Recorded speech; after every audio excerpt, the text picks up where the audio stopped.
promise not to be long. I can see that, you know, if you have 150 people inside a room like this with no windows, then we're on our last 5 minutes of oxygen. I can see with all the fans. And even if ESCOM fails us right now, I would have no difficulty seeing people like Trevor and others because they'll be shining lights. So I want to say that, I want to say three things. So the first thing I want to say is why I like what Partners for Possibility is doing.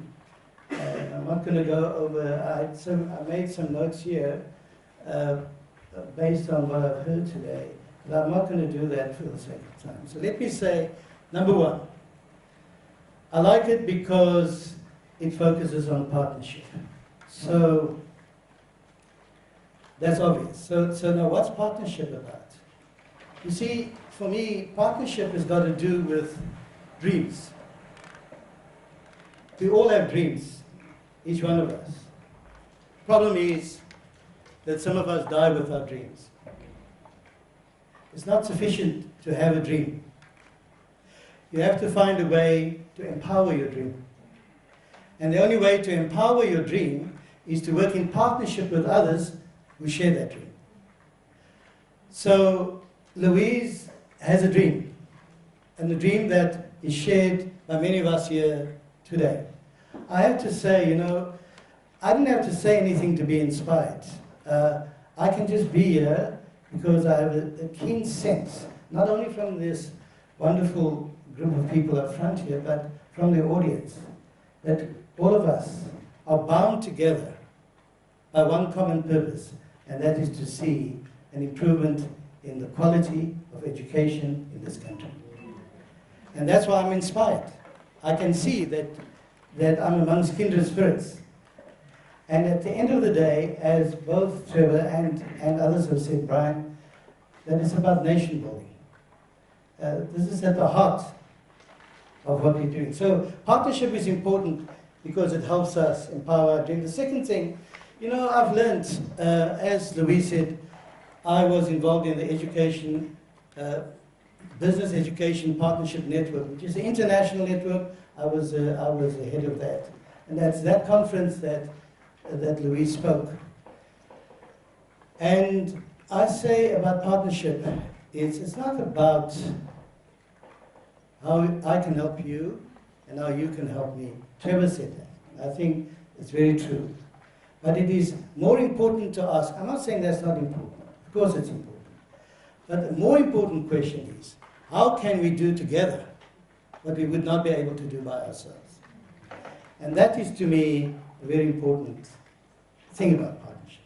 And I think the business people will attest to that. I want to say that, you know, partnership also teaches me that in a country like this, with so many problems, and I wouldn't want to be in any other country right now, having lived, like many of you, in other parts of the world, because there are so many possibilities, and if you understand that in this country we're all together in a boat, and yes, the boat is leaking, but partnership tells me there's no point in saying it's leaking on your side of the boat. Because if we're in the boat and the boat is taking water, we better get our buckets and scoop it out. We're all in this together.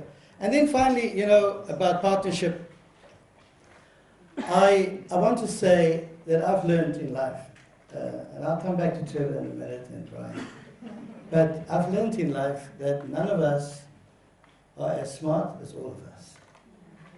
And it's just, I mean, you don't have to believe that, I believe that, because I've seen that that's true. None of us are as smart as all of us. So we have to learn from each other. When I was living in America, I lived there for 10 years, audience similar to this, businessman like Aaron and Sharon, business people. got up and spoke for too long. And went on, and this audience were all educators. And we're saying, basically what business people initially say is if we run business like you run education, there will be no business. And of course, that is partly true, but it's not altogether true. And at the end of that, one senior teacher put up her hand. I think she was a language teacher. And she said, "Sir, I believe you are the CEO of so-and-so ice cream company, yes? And you have won awards for the best ice cream in America?" He said, "Yeah. And blueberry ice cream in particular. That's what you are known for." He said, "Yes." "So what goes in?" And he explained. And she said, "And the blueberries?" He said, "We only take the best, first grade, no defects." And she said, "So, sir, if you stand on the receiving platform and the blueberries are delivered, and you notice that some of those blueberries are not right, they are defective, some of them are in fact sick, what are you going to do?" He said, "I'll send them all back because we only work with the best." And she says, and this teacher said, "You know, that's a difference. We have to work as teachers with the good blueberries and the sick blueberries. The healthy ones, the thin ones, and the not so thin ones. The good ones and the troublesome ones. But we have to work with all of them, and that's why you're a businessman and I'm an educator." And that was a little.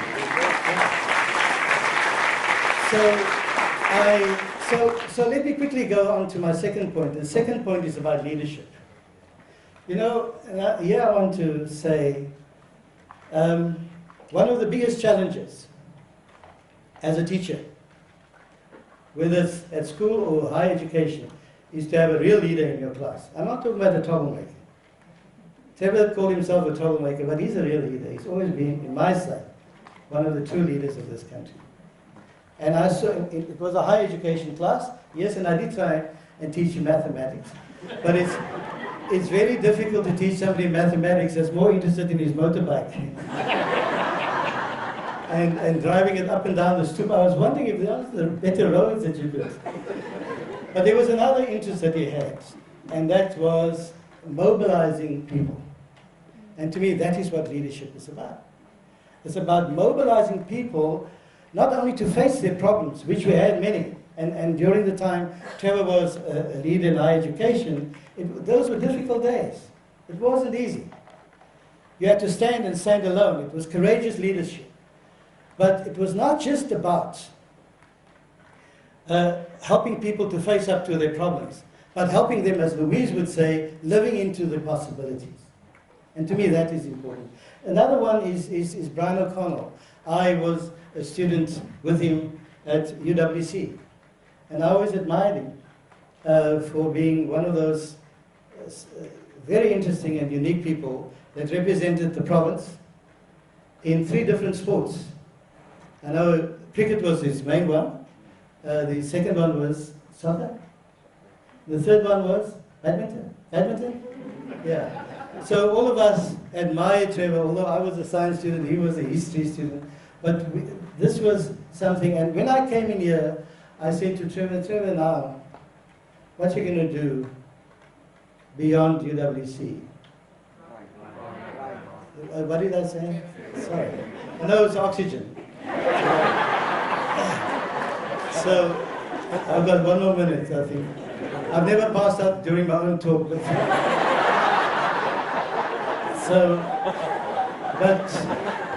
when I asked Trevor as we, sorry, Brian, when we're coming in here, thank you. He said, I'm going to commit myself to mobilizing communities. And I like that. And that's what leaders do. And so that's why I like partnership and I like leadership. And you know, when I read the Sunday Times this Sunday, and I saw one of those, there's no other way of calling them cheating schools, We have a cheating principal and cheating teachers. And the community had been mobilized to lock them out of their school. So you know you've lost the right to lead the school because you're not leading by example. And I had a small part to play there, and today I was supposed to be in KwaZulu-Natal today, and I simply had made this commitment to Louise and I couldn't. Yeah, I don't have any trust issues with him. Anyway, so let me just say in closing, two things. The quality of education can never exceed the quality of the leadership. The quality of a school cannot exceed the quality of the principal. So I applaud the principal. Some of who have worked here today, their testimonies are clear, under difficult circumstances, but who have changed. And they manage an ecology which I think Trevor has mentioned. You know, for business people, you come into an ecology, you come into an environment that you know this is not your scene, but you're going to learn here. And even though principals understand that, they would never underestimate the complexity of their task. So I want to applaud you. So continue showing focus, continue showing authenticity. Authenticity is what you see is what you get. Continue showing courage, but also show empathy. To me, empathy is very important. So, Louise, just coming to you, I want to say that I want to congratulate you on this publication. And Mandy, thank you for the role that you played, and everybody else who have been contributors. I have to say that I've seen, and that's why I said to Louise, that there are many very important ideas that have gone silent because there were no artifacts.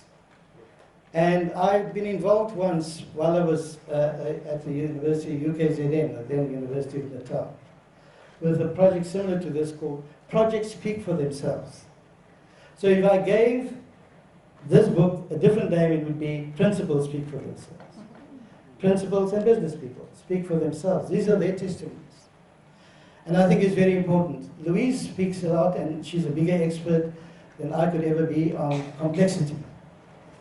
I teach my kids, and I have many of them, I teach them one lesson, and that is keep everything simple. Keep your life simple. Keep your relationship simple. Just keep everything simple. Keep your ideas simple. And sometimes I get suckered. I mean, my favorite brother is a lawyer who came to visit me when I was in KwaZulu-Natal, and I was living in, Shannon, you would know, Kloof. Yeah? So if you live in Kloof, you're pretty comfortable.